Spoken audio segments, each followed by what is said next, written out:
parece la reforma laboral que fue aprobada en el Congreso? Pues me parece que se queda muy corta, es obsoleta, porque es que la revolución que está teniendo el mundo con la inteligencia artificial es una revolución tan profunda como cuando la humanidad se inventó la rueda o se inventó la electricidad. Y no hemos entendido que necesitamos incorporar esa realidad de revolución tecnológica de la inteligencia artificial a la reforma laboral por el impacto que va a tener. Entonces es una reforma laboral que sí favorece a los trabajadores actuales, les da unos derechos que son importantes para su bienestar laboral y personal, pero no tiene en cuenta esa revolución de la tecnología, de la inteligencia artificial, de la computación cuántica que ya nos llegó y que en los próximos 5 años va a transformar la manera como trabajamos, la manera como estudiamos, como aprendemos, la manera como interactuamos, va a transformar la justicia, va a transformar la medicina, va a transformar todo y no nos estamos preparando para eso y estamos haciendo una reforma laboral que ya es obsoleta antes de debatirse porque no tiene en cuenta esa revolución. ¿Y de la pensional? ¿Qué opinas? De la pensional es fundamental, la reforma pensional tiene muchas bondades, los pilares son sistemas importantes, pero dejó por fuera modelos pensionales que a mí me parecen muy interesantes.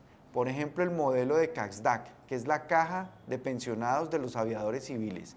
Es un fondo privado de pensiones sin ánimo de lucro, en donde todos los rendimientos de ese fondo se van a que las pensiones o las mesadas de los pensionados sean mucho más altas cada mes.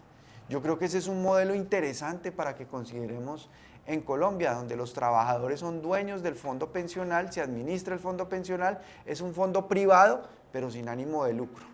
Es un modelo que quedó por fuera de la reforma pensional, que lo excluyeron, que lo dejaron ausente, no sé por qué.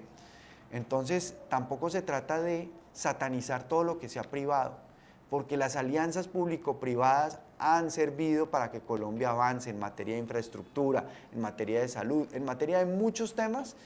El sector privado trabajando en alianza con el sector público es una buena relación, es una relación potente.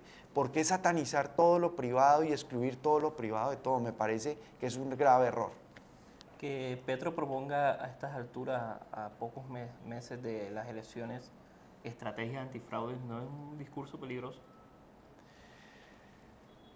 Envía una señal de nuevo de desconfianza, de caos, de incertidumbre. Y lo que necesitamos los colombianos es certidumbres, es confianza, es estabilidad jurídica también en las normas, para que vengan inversionistas, para que vengan empresarios a invertir dinero en Colombia, necesitan unas reglas de juego que no se las cambien por el camino, de la noche a la mañana. Necesitan además facilidades. Mire, la informalidad que tenemos en Colombia y especialmente en el Caribe, que es muy alta, especialmente en jóvenes, contando los ninis, es una informalidad que tenemos que combatir. Y la manera de combatirla es que la gente sienta que cuando es legal, cuando paga sus impuestos, cuando hace las cosas correctamente, el Estado venga a apoyarlo, no venga a perseguirlo, no venga a caerle encima, a multarlo por cualquier cosa. Mientras que la informalidad, pues no pasa nada con la informalidad. Hay que hacer un puente para que la gente informal haga tránsito a la formalidad porque vea que va a ganar, que le va a ir mejor, que va a estar más segura, que va a estar más tranquila. Pero si la gente pasa a la formalidad y lo que siente es que la persigue el Estado, pues el incentivo para formalizarse es ninguno. ¿Qué opinas del anuncio que hizo el presidente sobre la papeleta para convocar una Asamblea Nacional Constituyente? El presidente de la República, el 7 de agosto de 2022, juró defender, respetar y acatar la Constitución del 91. Y la Constitución del 91 dice que para convocar una Asamblea Nacional Constituyente se requiere una ley que tramite el Congreso de la República y que la apruebe. Otro camino es violatorio de la Constitución y no vamos a respaldarlo ni vamos a aceptarlo. Si se va a hacer una reforma constitucional, que se haga por los canales que establece la misma Constitución.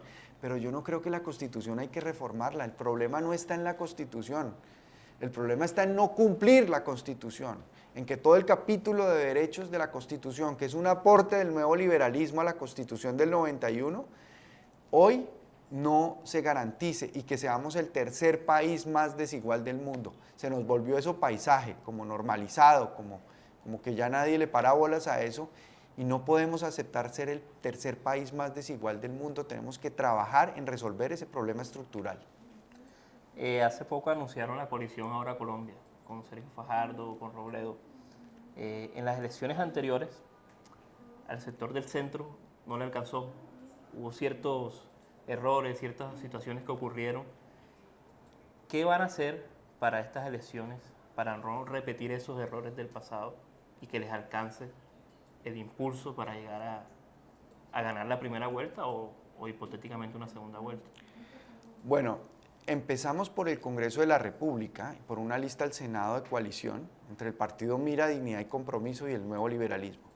Porque también siempre pasa de agache, entre comillas, la elección del Congreso de la República. Y sea quien sea el próximo presidente de la República, va a necesitar Congreso, gobernabilidad, una mayoría sana que lo acompañe. Y nosotros estamos dedicados en el Nuevo Liberalismo a trabajar para poder traer candidatos y sobre todo candidatas, que las mujeres tienen unos obstáculos para participar en política en Colombia infranqueables. Tienen el obstáculo de la violencia y de la independencia económica y de las tareas de cuidado que en una gran mayoría desempeñan las mujeres, y los hombres pues no colaboran, no contribuyen a esas tareas de cuidado. Entonces, para nosotros esa confección de listas con sectores de la población subrepresentados, como los jóvenes políticamente subrepresentados y las mujeres políticamente subrepresentadas, es una prioridad. Pero la primera prioridad son los consejos de juventud en octubre. Estamos en una tarea de fortalecer el nuevo liberalismo desde la base, desde la juventud, para asegurar el relevo generacional, para que el partido se conecte con los jóvenes, porque el partido es un referente para los mayores de 40, 45 años que vivieron la historia de los años 80 y de los 35 años que el nuevo liberalismo estuvo ausente porque lo exterminaron, porque nos asesinaron a más de 50 de sus miembros, de sus integrantes.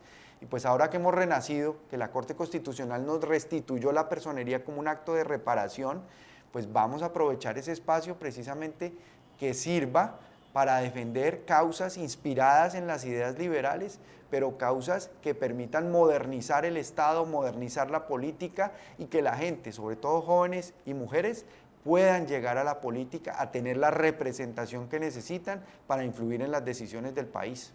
Como mensaje final, ¿por qué los colombianos deben apoyar la candidatura de Juan Manuel Galán? ¿Por qué deberían votar por Juan Manuel Galán?